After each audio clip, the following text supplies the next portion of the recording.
Hi all, welcome to the last lecture that we're going to have for 672. A couple of things before we begin. First, after our conversations that we had during Saturday's discussion, I was really impressed with them. I thought they were really good, but it also made me think that I have an old video back from COVID days that I had completed in discussion with a colleague and friend of mine, Dr. King, who's a prominent psychiatrist in the Grand Rapids area. I'm going to throw that up on our website on Blackboard for anyone to look at it if they would like to. I think it's a helpful thought, specifically tied into issues of race and normativity, which I think are helpful in the conversations that we've had in our class so far.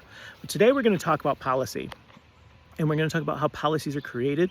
We're going to talk about the intentions of what policies are, and we're going to decide and think about specifically critically policy analysis and how that impacts how we interpret and what we do when policies are in conflict with one another, because oftentimes they are. So we start with what a policy is. A policy is a rule. It's very simple. It's somebody has come up and decided that there's a problem. And because of this problem, we have to create a rule. I always think about when I went to a VRBO. In the VRBO, they had all of these rules. And one of the rules that they had within this particular facility was don't eat the poison nuts on the grounds. And I thought to myself, well, what a stupid rule. Of course, you're not going to eat the poison nuts on the ground. And don't jump off the second balcony into the pool. And so I talked to the owner thinking to myself, well, okay, these are rational rules. Who would do that? And all he said to me was, the rules are made for a reason, because at one point we had to make the rule. So it makes me think, sometimes rules are set there to protect stupid people, but they're also set up so that we can make sure that we're taking care of what we need to as educators. And so rules can be set at a global level, at a national level, at a federal level, state level, local. They can be set at a university, they can set in a classroom, and they can set in a specific teacher role within that classroom and set with expectations with individual students. So policies are rules. How those rules are made is what makes a significant impact and change in how we examine those rules. So the first question we have to ask is, who gets to decide that there's a problem? Who decides that this is a problem after all? So when we put up a rule in our classroom, who decides it's a problem? Well, the teacher decides that's a problem, so they get to make that rule and determination. But who makes it in other spaces? It makes me really think about No Child Left Behind and George Bush's policies. So here's where it gets, I think, really interesting. I know No Child Left Behind is the pariah of education and everybody is supposed to hate it. I actually don't. And it's not that I think it was done well. I think it was set up with really good intentions. There was a problem. And so George Bush and his administration saw that one of the problems that we have in our society, in our school systems, is it's inequitable. That some schools have more benefits than other schools. If you go to Ottawa Hills or you go to Union High School, the quality of education that you have is vastly different than if you go to East Grand Rapids High School, or you go to Farmington Hills, or you go to Forest Hills. And I don't know the East Side schools well enough to actually give them a listing, but Beverly Hills, Bloomfield Hill, all the hills. So as we start to think about that policy, the intention saw a problem and it really worked to solve it. Here's where the issue comes in. Interpreting how that policy was constructed is part of that difficulty. So they had to decide what the problem was, and they decided that the problem had to do with incentives. Okay. So they wanted to incentivize schools to do better through monetary means. Here's where the flaws come in. The interpretation of how to address and practice those policies was problematic for a well-intended policy. So what they did is they built policies and practices and strategies around a real problem, and it didn't work because it wasn't because of the interpretations of the law. in the practice because of how that was practiced in real time, because it didn't take into account other contextual sort of concerns like culture and community.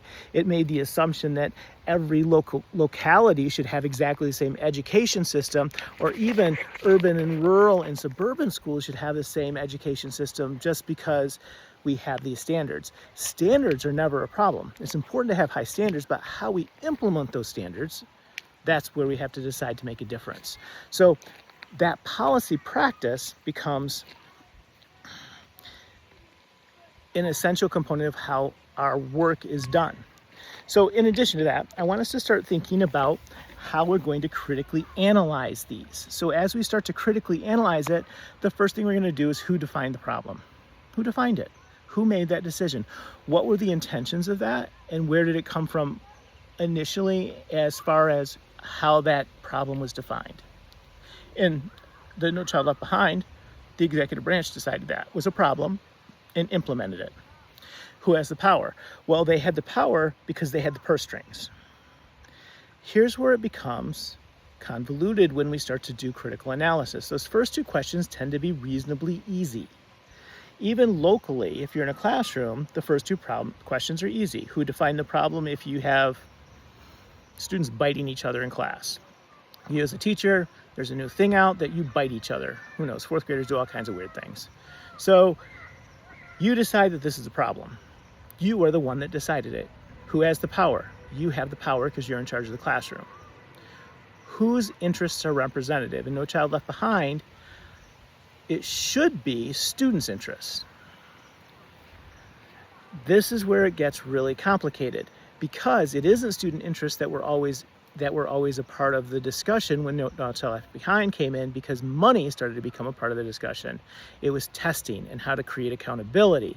So those interests of the businesses that create the standardized tests were the ones that really were also considered, and now today I would suggest that they are considered more than the student's interest at heart. Who benefits? Well, we have two parties benefiting with No Child Left Behind. We have the benefits of those students who could be working on trying to have a better school system, and we have the interests of the parents and the community, so I guess we have more than that, and then we also have the interests of the businesses that are creating the test, who may be harmed. The only one that can be harmed are the students, and then later, as it was established, now the only one that can be harmed are the businesses that create the examinations. And are there equity issues involved? Yes, especially with any time we're dealing with standardized testing. There's always going to be equity issues because standardized testings are made by white men or white women, but mostly white people. And because of that, it has a white sort of gaze to it when we start to look at our education sort of policies. We ask questions that are middle class, white, and very difficult to interpret outside of a suburban sort of mentality. So if we aren't exposed to these differences within our community, we're going to not do as well just based on socioeconomic status, race, gender, or a whole host of other cultural phenomena that might interfere with our understanding of content. The second thing is to think about is defining that problem matters too. So how we frame a policy significantly impacts how we interpret it and what we do about it. So we might, for example, decide that school discipline is a problem. In one policy frame, we might say that racial disparities are evidence of inequity within the classroom. We might say that we need to examine bias and disciplinary practices because of it. So we're looking really at examining first from a critical race perspective that racial disparities are evidence of inequity. Versus another key question we could ask instead is discipline should be focused only on individual behavior, and race should not be an influence of that disciplinary decision. They both are looking at the same problem, but the way they begin that problem changes the shape of how it is perceived, and it also changes the shape of what that policy is going to look like. So we have to start asking the questions as to who makes the policy, who has the authority, whose knowledge counts, who gets to define the educational problems, who gains and loses power. Education is ripe with all of these sorts of definitional difficulties. So it's connected to our ideologies. And our ideologies shape what we think about the problem. So go back to the whole discipline. If you don't think racial disparities are the problem, and you think it's all individualism and meritocracy, your approach to that problem is going to be vastly different if you recognize that as the main issue versus if you believe that racial disparities and that there is an inherent undercurrent of racism and recognize that those racial disparities harm one racial group more than another. That's a part of how we have to look at what happens. In the readings, they called them big P's and little P's are part of the problems as well. So big P's are those big rules. They're laws, they're executive orders, they're subject to authority, they have punishments tied to them, or they have some sort of connection.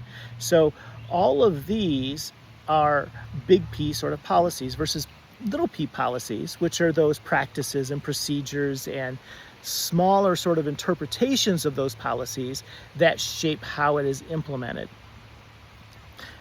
All right, let's talk about Trump's executive orders. Trump's executive orders are an example of a big P policy.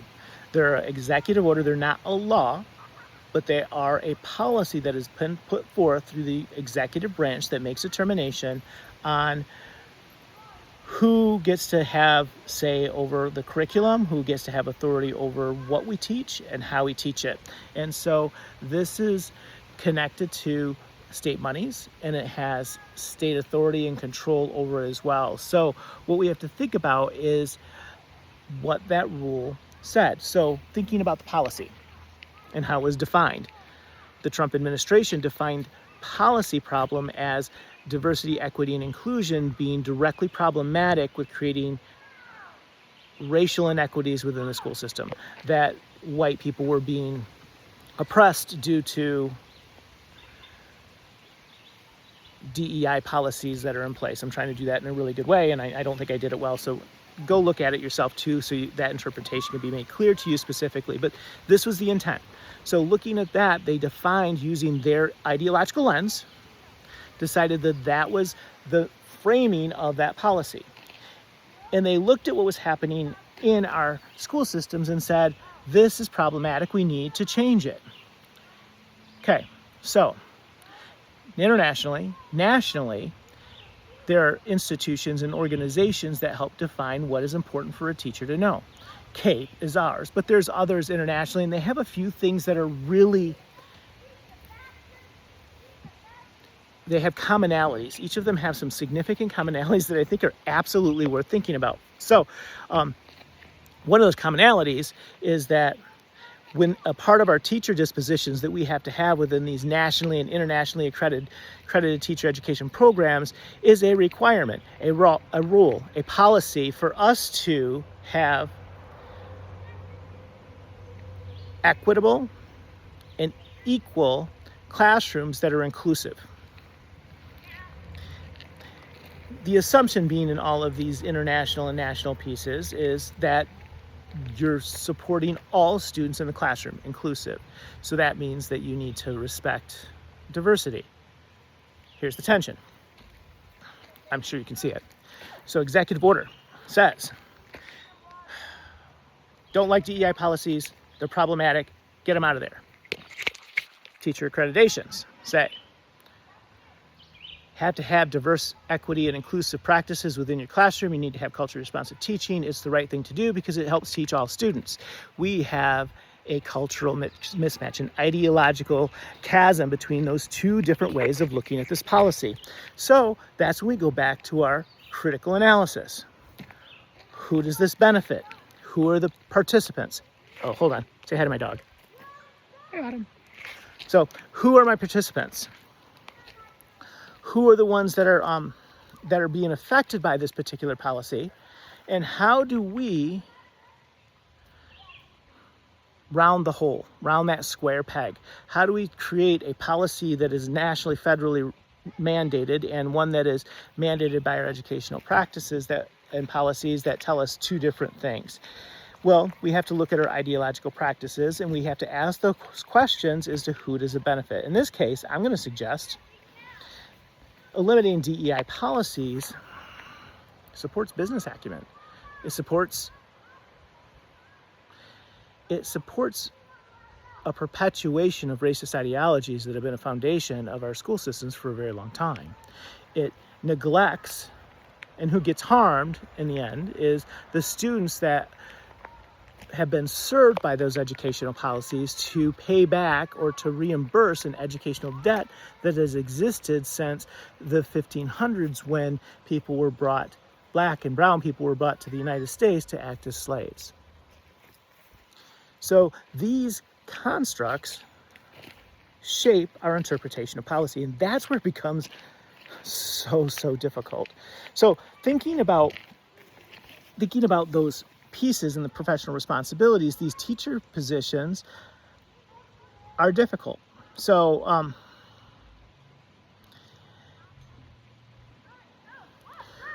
what happens and what do we do when these conflicts exist? CAPE includes diversity, equity, inclusion as teacher preparation. DEI says get rid of all, Trump accreditation challenges all of these and says get rid of all of these practices. My question is, what happens when federal policies change? Does CAPE have to change? Do we follow the research and do what it says? Do teacher dispositions change? Who decides what compliance looks like? So these are interpreted sort of constructs. So we have to move from policy to policy implementation. So the third part of this is we have to interpret the policy, translate it, adapt it, negotiate it, sometimes resist it. Big P, little p. Executive orders, federal laws, state laws, executive standards are all about those big P policies.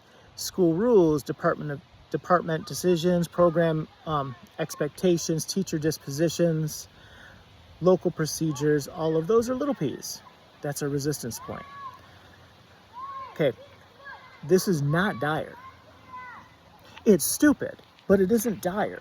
What it is an opportunity for us to redefine and clarify who we are as educators and demonstrate our resistance in ways that show that we are student-centered. So the questions that we need to be asking as educators are not, let's get rid of this policy, the executive orders are unfair, they're harmful. Of course they are, but the real questions have to dig down and say, who do these serve? Who's being served by these policies? Who's being harmed by these policies? And then we need demonstrated evidence to show that. And we have it. We just have to pull it out and start using it. So when our voices are becoming amplified, our voices need to say the same things about these policies. They need to demonstrate the ideological intent, the practices. It needs to show how that big P within CAPE accreditation serves the little p, even if imperfectly. It's okay for policies to be problematic because CAPE is not perfect, but it is closer than the executive orders are as far as serving students' interest. So connecting to those experiences and beliefs and identities and professional roles and understanding of fairness and all of those ideological habits that form us as individuals are essential to that story. That's a part of it. So the simple formula for us to think about when we're doing policy analysis is look at the policy, look at the context, look at the people. That equals policy enactment. That helps us determine whether that policy is something that we can abide by, whether we can interpret in a way that makes sense, or whether we have to resist it. It's a decision we have to make. We had these these discussions yesterday, and I want us to think about how those decisions are essential to thinking about who we are as educators. It's not just what are you willing to get fired for, what are you willing to stand for? It's not what are you willing to stand against. There's all kinds of things to stand against today. What are you willing to stand for? Who are you willing to stand with? And are you willing to let those questions resonate in a way that makes people uncomfortable? So going back to Brooks and Sinclair, right? So all of these constructs, these ideas of policy analysis, we can interpret something, but if we just interpret it and say it's wrong, it's lazy. It's actually not helpful. It's just complaining. So what we need to do when we do our analysis is we need to analyze and interpret. We need to analyze and interpret and synthesize what is being done, the intent, what's really happening, how we can adjust it, how we can change it. Then we need to come up with actions. What are those actions? And what are those advocacies that we're willing to stand up for? So here's 6 questions that I think are helpful. Okay, 1, what is the problem? How does the policy define it? Dig into it. Don't just let it sit there as a simple sort of, this is the problem because it's a major problem, but who defines that policy? And who defines that problem? Who has power? Within our system, who has the power to define the problem? Our executive branches have power, our districts have power, but so do we. And in our voice, we have power to make a significant impact in how we change policies, because policies are made by people, and we're the ones in the classroom. So we get to make the decisions on what's happening there. We can use our evidence to show what's happening because of a policy, especially when it's poorly implemented or poorly designed. What values are present? What ideologies are shaping this? What does the policy prioritize? And I'm going to suggest the policies within the executive orders that are put down by the current administration, their priorities are making sure that there is this might not be fair, so take this with a grain of salt. I think that they're trying to maintain a status quo. They're trying to return American school systems to a time when equity issues were structured as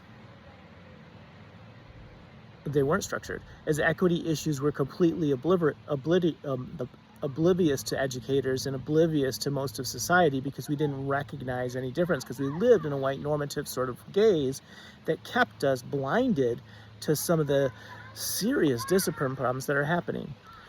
Even today, I think about this because we talk about school shootings so often and the fears, but there have been school shootings for a long time. I'm not saying that we shouldn't concentrate on them and look at them, but there were 9 school shootings in the Grand Rapids public school system this year. I think that was it might have been 5. I can't remember, but I know there were at least 3, because I knew of 3 specifically that I had to participate. I had a connection with. By connection, I don't mean I was actually a participant in it. I was just aware of it because I had students in the building, and one of my children was in the building. So, but these urban school shootings never get brought into national news. But as soon as a suburban school gets shot up, well, that's national headlines. It's something that we fail to see as a society. So anyway, so thinking about those policy priorities is a significant thing. Why don't we prioritize our urban and black and brown schools? I'll let you decide that that's racist if you want to. Next one, who benefits? And who benefits is a major question. And don't just look at who benefits in the classroom, look at who benefits outside of the classroom. Within those executive orders, who is benefiting? Within CAPE, who is benefiting? By the way, CAPE is one of the beneficiaries of it. They are self-serving, so it's not perfect. But recognize that you have to ask the question is, who is benefiting? Who may experience negative consequences? Who's going to be harmed? 5th question, how is the policy enacted? How is it interpreted, and how did that policy get put forth? Right now, the executive orders, a lot of universities capitulated to it. All right, so Grand Valley has problems, but one of the things that we did not do was capitulate to the executive orders. We didn't. We're following suit in the same things that we used to do. Major universities, Harvard, University of Michigan, they capitulated. We said we're not going to. So it's something to be proud of, because we saw it as something that we needed to be an advocate for. We saw this as an issue that we needed to resist. I don't know if it's always going to be that way. There's talk about changing our language and all those sorts of things, but what we teach in content doesn't change as long as it fits within our syllabus of record. And by the way, this is directly in our syllabus of record because it's policy. What can educators do? Where are the opportunities for action and advocacy? Where's your power? Start to find your coalition. Figure out your power, your senses, but don't do it. And my suggestion is never, ever walk in with the feeling that something is wrong. While feelings are valid in all kinds of ways, they don't mean crap if you're trying to change a policy. You need evidence. You need evidence, and you need to have an evidence-based practice that will change it to demonstrate how your practice is better than the one that was already existing. So, policy, interpretation. As we start to think about it, Sinclair, you analyze power, you analyze equity, you question problems, definitions, you move towards action and advocacy. Policy, remember, it's always interpreted and it changes. It is never, ever neutral. Power is often in the little p policies because the schools get to produce that, and that's where we have powers. And our dispositions within our school systems are structured in a way that we have contradictory tension policies that have tension, and our goal should be to figure out which ones we need to lean into, because you can't lean into both. You got to decide which one's important. So anyway, that's my little lecture on policy. Policy I find incredibly fascinating. I hope you do too. I hope the readings really helped you. And okay, I gotta go this way because there's children over there. So here is the view for today.